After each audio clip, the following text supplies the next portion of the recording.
Are you looking for a condo living with all its conveniences and amenities? Then this might be the development for you. I'm Linda Arpino with the Pozaricki Arpino team. Behind the camera is my partner Bill. Hello everybody. And today we are at Chelmsford Village, which is located at 255 North Road. It is very convenient to Route 3. We're almost at Drumhill Rotary. And it is a unique development because it has multiple offerings for somebody. It has square footage that ranges from 1,200 up to 3,500, 2 or 3 bedrooms. It has some garden styles as well as townhouse. So in the middle, there are buildings that are all garden style condos. It does have underground parking. And then around the perimeter of the development is all the townhouses, also all having garages. But let's take a look at the development.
So that gave you a good little tour of the development. Right now we are standing in the courtyard, which is inside where the 4 garden style buildings are.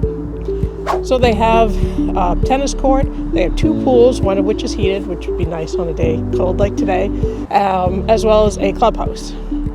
And if you looked how aesthetic all the buildings look, just within like 2020, 2021, the Condo Association went through and they put in new siding, new roofs, new windows, and new decks. So all that's done for you when you move in. You know, you won't be having that expense coming up. It did raise their condo fees, so they're a little bit on the high side, but you get a lot for that condo fee that you're paying. We will be highlighting other condos in Chelmsford and Westford.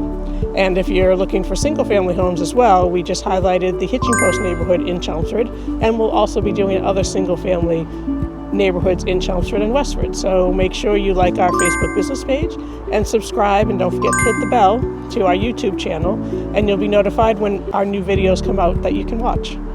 Thanks so much for watching today. Thanks everybody. Bye-bye.